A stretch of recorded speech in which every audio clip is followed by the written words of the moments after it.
انہوں نے مجھے دیکھتے ہی کہا، تیری قسمت میں اولاد ہے لیکن تجھے اس کے لیے بہت محنت کرنا پڑے گی۔ اولاد کا سن کر میں تو ان سے مزید متاثر ہو گئی۔ آخر انہیں کیسے معلوم ہوا کہ میں اولاد کے لیے ان کے پاس گئی تھی؟ شیدا نے فخریہ انداز میں میری طرف دیکھا۔ پیر صاحب، میں ہر طرح کی محنت کرنے کو تیار ہوں، بس مجھے کسی بھی قیمت پر اولاد دلا دیں۔ دلائیں گے، ضرور دلائیں گے۔ پیر صاحب یہ کہہ کر مراقبے میں چلے گئے۔ انہوں نے دوبارہ آنکھیں کھولی تو ان کی آنکھیں سرخ انگارہ ہو رہی تھیں۔ انہوں نے کہا، لڑکی، تیرے سر پر تو بہت سی مصیبتیں ناچ رہی ہیں۔ تیری ساس نے بھی تجھ پر کچھ عمل کرایا ہے، پہلے تو مجھے اس کا توڑ کرنا پڑے گا۔ پھر وہ شیدا سے بولے، تو اس کے لیے کہیں سے کالے بکرے کا بندوبست کر۔ پر پیر صاحب، میں اور یہ بھلا کالا بکرا کہاں ڈھونڈتی پھریں گی؟ آپ کوئی اور حل بتائیں۔ کالا بکرا بہت ضروری ہے۔ اس طرح کرو، تم میرے مرید کو اس بکرے کے پیسے دے دینا، وہ خود کالے بکرے کا بندوبست کر لے گا۔ ٹھیک ہے پیر صاحب، شیدا خوش ہو کر بولی۔ بس اب تم جاؤ، باقی کام تمہیں میرا مرید بتا دے گا۔ میں اور شیدا وہاں سے خوشی خوشی باہر نکلے۔ مرید نے بتایا کہ ہمیں بکرے کے لیے 15 روپے دینے کی ضرورت ہے۔ 15 روپے کی رقم اس دور میں بہت اہمیت رکھتی تھی۔ اکبر اکثر مجھے پیسے دیتا رہتا تھا، میرے پاس اس وقت بھی 20-25 روپے تھے۔ میں نے فوراً 15 روپے نکال کر مرید کے ہاتھ پر رکھ دیے۔ کالے بکرے کے خون پر پیر صاحب کوئی عمل کریں گے، مرید نے بتایا۔ اب تم لوگ کل اسی وقت آنا۔ واپسی میں شیدا کہنے لگی، پیر سائیں بہت پہنچے ہوئے بزرگ ہیں، ان کے در سے کوئی خالی ہاتھ نہیں جاتا۔ شام کو اکبر مجھے لینے آیا تو شیدا نے کہا، اکبر بھائی، نورا کو کچھ دن یہیں چھوڑ دو، یہاں آ کر اس کا دل کچھ بہل گیا ہے۔ پھر اکبر کو میں نے راضی کر لیا اور وہ مجھے چھوڑ گیا۔ مجھے کہنے لگا کہ جب تک تیرا دل چاہے یہاں رہے، جب تجھے آنا ہو تو مجھے پیغام بھجوا دینا، میں تجھے لینے آ جاؤں گا۔ میں نے احتیاطاً اکبر سے مزید پیسے لے لیے۔ دوسرے دن ہم پیر صاحب کے آستانے پر پہنچے تو پھر وہی عالم تھا۔ ہمیں بتایا گیا کہ پیر صاحب کسی بہت جلالی وظیفے میں مصروف ہیں۔ 2 گھنٹے بعد ہمارا نمبر آیا۔ پیر صاحب نے مجھے دیکھتے ہی کہا، میں تیرے لیے وظیفہ کر رہا تھا، تیری بہت سی میں نے بلائیں دور کر دی ہیں، اس کے لیے تجھے ایک اور کالے بکرے کی قربانی دینا ہوگی۔ میں نے جھٹ پیسے نکالے اور پیر صاحب کی طرف بڑھا دیے۔ پیر صاحب مجھے کہنے لگے کہ میں نے کل ساری رات قبرستان میں وظیفہ پڑھا ہے اور آج بھی صبح سے میں وظیفے میں مصروف تھا۔ تیسرے دن ہم لوگ وہاں پہنچے تو مرید نے بتایا کہ آج پیر صاحب وظیفے میں مصروف ہیں، وہ آپ سے نہیں مل سکتے۔ اگلے دن جب ہم پیر صاحب کے پاس گئے تو 2-2.5 گھنٹے کے انتظار کے بعد ہمارا نمبر آ گیا۔ اس دن پیر صاحب کے ارد گرد اگربتیاں سلگ رہی تھیں۔ ایک مٹی کے پیالے میں کچھ انگارے تھے، انہوں نے اس میں لوبان ڈالا اور مجھ سے بولے، ادھر میرے پاس آ۔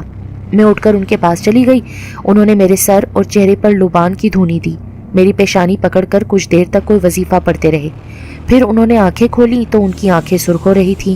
بہت عجیب سے انداز میں مسکرائے اور بولے، لڑکی، میں نے تیرے سر کی تمام بلائیں ٹال دی ہیں اور ایسا حصار باندھ دیا ہے کہ اب تیری ساس یا کوئی بھی دشمن تجھ پر کوئی عمل نہیں کر سکتا۔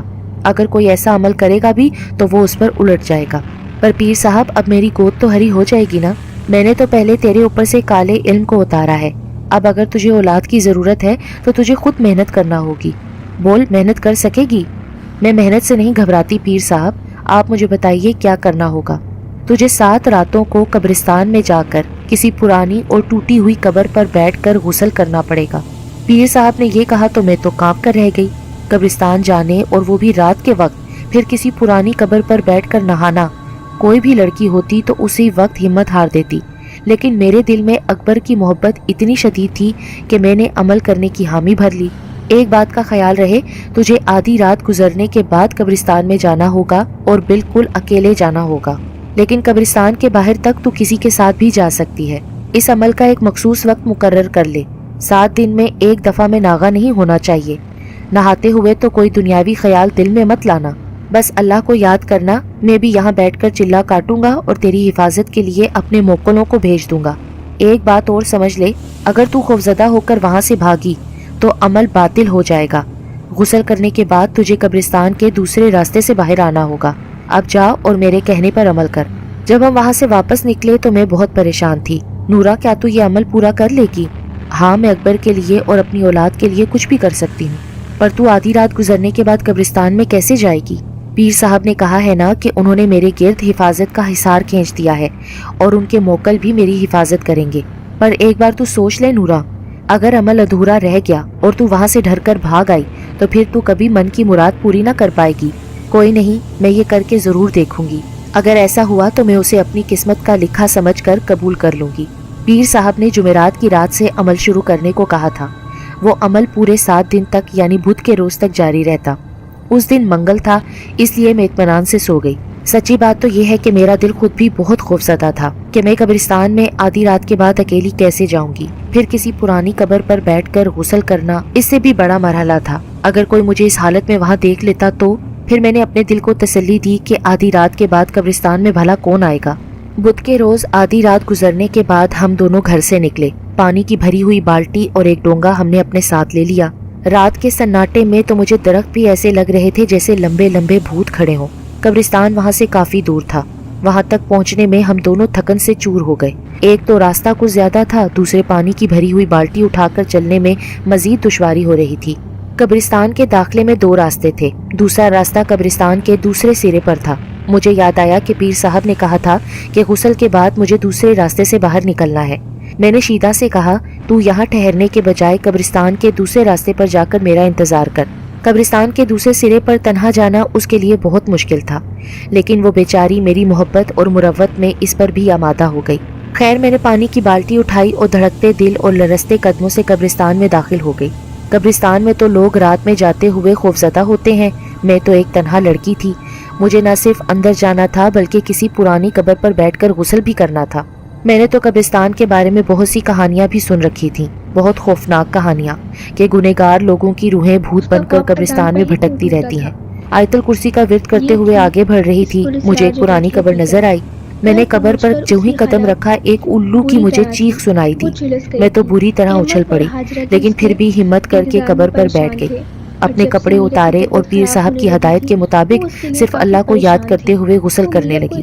میرے تو پورے جسم میں کپکپی دوڑ گئی۔ پتہ نہیں کپکپی خوف کی وجہ سے تھی یا سردی کی وجہ سے، پر میرا پورا جسم سوکھے پتے کی طرح لرز رہا تھا۔ میں نے پیر صاحب کی ہدایت کے مطابق بہت اطمینان سے غسل کیا، پھر کپڑے پہنے اور بالٹی اٹھا کر قبرستان کے دوسرے سرے کی طرف چل دی۔ خوف تو مجھے بہت محسوس ہو رہا تھا۔ میں دل کڑا کر کے قبروں کے درمیان سے راستہ بناتی ہوئی آگے بڑھتی رہی۔ آخر کار قبرستان کے دوسرے سرے تک پہنچ گئی۔ وہاں سے باہر نکل کر میں نے ارد گرد نظر دوڑائی، لیکن مجھے شیدا کہیں نظر نہ آئی۔ میں نے سوچا شاید خوفزدہ ہو کر یا تو وہ واپس چلی گئی تھی یا پھر قبرستان کے اسی راستے پر موجود تھی جہاں میں نے اسے چھوڑا تھا۔ میں ڈری سہمی وہاں تک پہنچی، لیکن شیدا وہاں بھی نہیں تھی۔ جب میں گھر پہنچی تو شیدا لحاف میں لیٹی ہوئی بری طرح کانپ رہی تھی۔ میں نے اسے آواز دی تو وہ چیخ مار کے اٹھ بیٹھی۔ میں نے اس سے پوچھا کہ کیا ہوا؟ تیرے جانے کے بعد میں کچھ دیر تو اس خیال سے وہاں کھڑی رہی کہ ابھی تو خوفزدہ ہو کر بھاگتی ہوئی آ جائے گی، لیکن تیرا تو بہت دل گردہ ہے۔ میں جب دوسرے راستے کی طرف چلی تو مجھے ایسا لگا جیسے قبرستان میں سے کوئی نکل کر میرے پیچھے پیچھے چل رہا ہو۔ میں پلٹ کر بھاگی تو وہ بھی میرے پیچھے بھاگا۔ میں نے تو پھر ایسی دوڑ لگائی کہ گھر آ کر ہی دم لیا۔ اس نے بھی میرا گھر تک پیچھا کیا، پر کون تھا وہ؟ وہ کوئی انسان تو نہیں ہو سکتا، اس کا قد تیری اس چھت سے بھی اونچا تھا، سر اتنا بڑا کہ تربوز لگ رہا تھا، اس کے لمبے لمبے ہاتھوں میں نوکیلے ناخن تھے، وہ چیختا ہوا میرے پیچھے بھاگ رہا تھا۔ شیدا کی بات سن کر تو میں بہت خوفزدہ ہو گئی، لیکن پھر میں نے سوچا یہ شیدا کا وہم ہوگا۔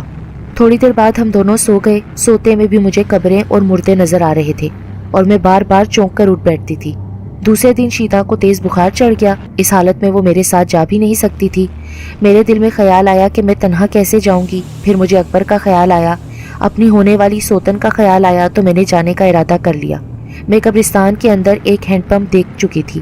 میں نے سوچا کہ گھر سے پانی بھر کے لے جانے کی مشقت کیوں کروں، ہینڈ پمپ سے ہی بالٹی بھر لوں گی۔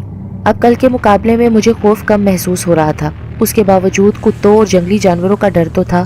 میں ڈری سہمی قبرستان کے دروازے تک پہنچ گئی۔ اندر داخل ہوتے مجھے ایک مرتبہ پھر خوف نے گھیر لیا۔ میں نے ہینڈ پمپ سے بالٹی بھری۔ بالٹی بھرنے کے بعد میں پھر اس قبر پر پہنچی، کیونکہ پیر صاحب نے ہدایت کی تھی کہ غسل مقررہ وقت اور مقررہ جگہ پر ہی کرنا ہوگا۔ میں قبر پر بیٹھی تو مجھے ایسا لگا جیسے قبر کا ایک حصہ ٹوٹ گیا ہو سکتا ہے یہ کل بھی ٹوٹا ہوا ہو۔ میں نے اپنے دل کو تسلی دی، کل تو خوف کے مارے میں نے تو ارد گرد کا جائزہ بھی نہ لیا تھا۔ میں نے اپنے کپڑے اتارے اور غسل شروع کر دیا۔ ابھی میں نے تیسرا یا چوتھا ڈونگا ہی اپنے جسم پر ڈالا تھا، مجھے ایسے لگا جیسے زمین میرے قدموں کے نیچے سے سرک گئی ہو۔ میں دھڑام سے قبر میں جا گری۔ میرے منہ سے دلخراش چیخ برآمد ہوئی۔ اچانک مجھے ایسے لگا جیسے قبر کا مردہ حرکت کر رہا ہو۔ پھر وہ انگریزی میں بولا، Who's there؟ وہاں کون ہے؟ خوف کے مارے تو میری تو گھکی بن گئی کہ یہ مردہ انگریزی زبان میں بات کیوں کر رہا ہے۔ کون ہو تم؟ اس نے میرے اوپر ٹارچ کی روشنی کی۔ وہ کوئی مردہ نہیں تھا بلکہ انگریز فوجی تھا جو اپنی یونٹ سے فرار ہو کر وہاں آ چھپا تھا۔ یہ بات مجھے اسی فوجی نے بتائی۔ وہ تو نہ جانے کب کا ترسا ہوا تھا، میں تو پکے ہوئے پھل کی طرح اس کی جھولی میں برہنہ جا گری تھی۔ پھر میں چیختی رہی، کسمساتی رہی، لیکن ہونی کو نہ روک سکی۔ بعد میں اس نے مجھے قبر سے نکالا، میں نے اپنے کپڑے پہنے اور ہارے ہوئے جواری کی طرح واپس چل دی۔ اب مجھے کوئی خوف محسوس نہیں ہو رہا تھا، نہ کسی بھوت کا، نہ چڑیل کا، نہ مردے کا۔ میں گھر واپس پہنچی تو شیدا میرے انتظار میں جاگ رہی تھی۔ مجھے دیکھ کر بولی، نورا تو تو بہت دل گردے والی لڑکی ہے، تو ضرور کامیاب ہوگی، پر میں کل سے وہاں نہیں جاؤں گی۔